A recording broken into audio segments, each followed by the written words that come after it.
بسم اللہ الرحمن الرحیم۔ حضرت یونس علیہ السلام کون تھے؟ کس علاقے کی طرف نبی بنا کر بھیجے گئے؟ کس قوم کو تبلیغ کی؟ کون سی غلطی انہیں مچھلی کے پیٹ میں لے گئی؟ انہوں نے کون سی دعا مانگی جس سے اللہ تعالیٰ نے انہیں معاف کر دیا اور مچھلی کے پیٹ سے باہر نکالا؟ ان سارے سوالوں کے جواب ہم اس ویڈیو میں جانیں گے۔ السلام علیکم دوستو، میں ہوں محمد تنویر اور آپ دیکھ رہے ہیں وزڈم ریویلیشن۔ اگر آپ اس طرح کی مزید اسلامک ویڈیوز دیکھنا چاہتے ہیں تو ہمارے چینل کو سبسکرائب کریں اور بیل آئیکن کو بھی دبائیں تاکہ آپ کو لیٹسٹ ویڈیوز ملتی رہیں۔ حضرت یونس علیہ السلام شہر نینوا میں پیغمبر بنا کر بھیجے گئے۔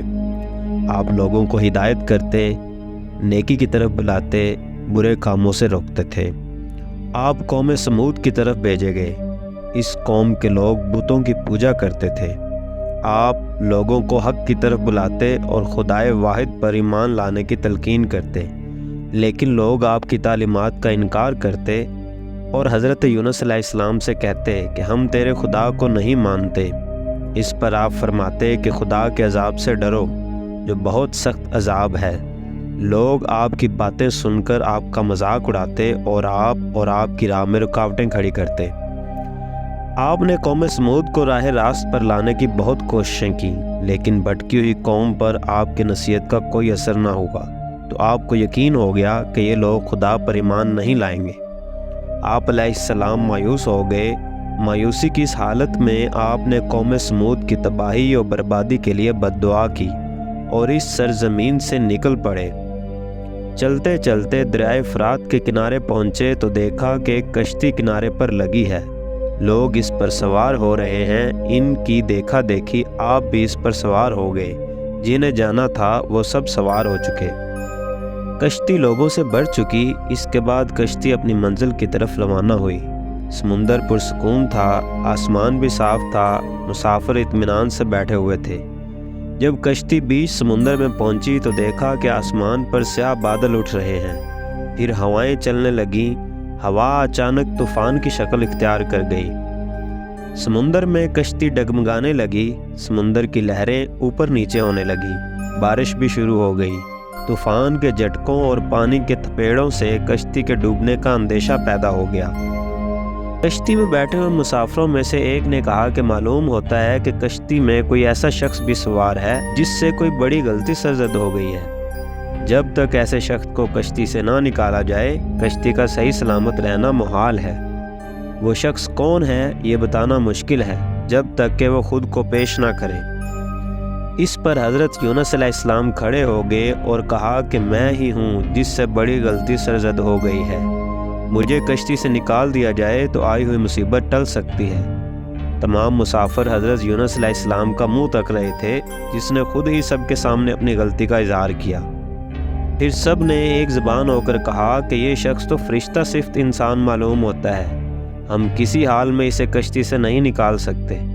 مسافروں میں سے ایک نے تجویز پیش کی کہ قرآن اندازی کی جائے، جس کا نام پرچی میں نکلے وہی سزا کا مستحق ہوگا، ہم اسے کشتی سے نکال دیں گے۔ چنانچہ قرعہ ڈالا گیا، پرچی میں یونس علیہ السلام کا نام نکلا۔ اس عمل سے لوگوں کو اطمینان نہیں ہوا۔ پھر قرعہ ڈالا گیا تو یونس علیہ السلام کا ہی نام نکلا۔ اس طرح یہ عمل بار بار دہرایا گیا، ہر بار یہی ہوا۔ حضرت یونس علیہ السلام نے کہا کہ میں اپنے رب کا نافرمان ہوں، خدا کا حکم بھی یہی ہے، مجھے دریا میں ڈال دو، تمام مسافروں کی جان بچ جائے گی۔ حضرت یونس علیہ السلام نے کشتی کے مسافروں سے اور ملاح سے بار بار کہا کہ وہ کشتی سے چھلانگ لگانے کے لیے تیار ہیں، اس لیے کہ میں نے اللہ کے حکم کا انتظار نہیں کیا۔ آخر کار کشتی کے مسافروں اور ملاح نے مان لیا اور حضرت یونس علیہ السلام کو دریا میں پھینک دیا۔ دریا میں ایک مچھلی حضرت یونس علیہ السلام کی طرف بڑھی اور نگل گئی۔ اللہ نے مچھلی سے کہا کہ یہ تیری خوراک نہیں ہے، یہ تیرے پیٹ میں امانت ہے جسے واپس کرنا ہے۔ چنانچہ آپ مچھلی کے پیٹ میں اندھیرے میں رہے، اللہ کا ذکر کرتے رہے اور معافی طلب کرتے رہے۔ آپ پکار رہے تھے، اے اللہ تیرے سوا کوئی عبادت کے لائق نہیں، تو پاک ہے، بلا شبہ میں نے اپنے ہی نفس پر ظلم کیا، میں ظالموں میں سے ہوں۔ اللہ نے آپ کی پکار سن لی، آپ مچھلی کے پیٹ میں محفوظ رہے۔ مچھلی نے دریا کے کنارے پر اگل دیا۔ جب آپ مچھلی کے پیٹ سے باہر آئے تو بہت کمزور اور نڈھال تھے۔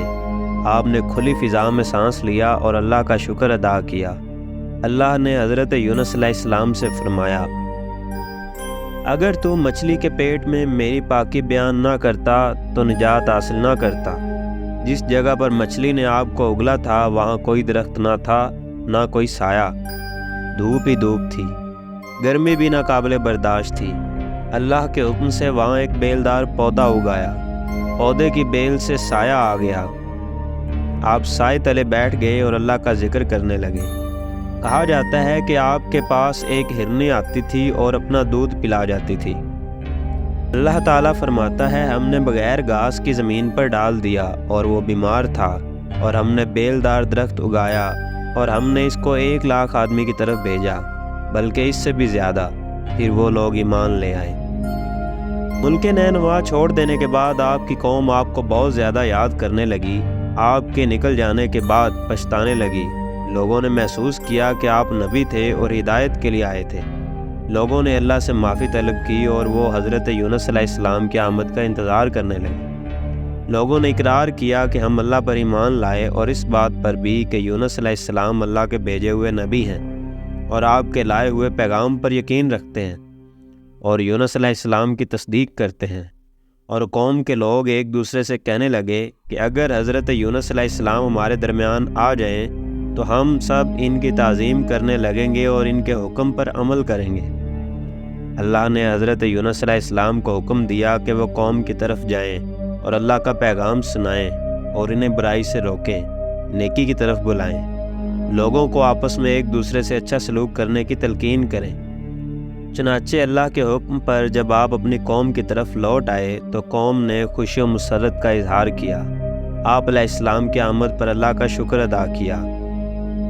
واپس آ کر حضرت یونس علیہ السلام نے تبلیغ شروع کر دی اور ہدایت دینے لگے کہ برے کاموں سے دور رہیں، ضرورت مندوں کی مدد کریں، بھوکوں کو کھانا کھلائیں، ننگوں کو کپڑا پہنائیں، کسی کے ساتھ برا سلوک نہ کریں۔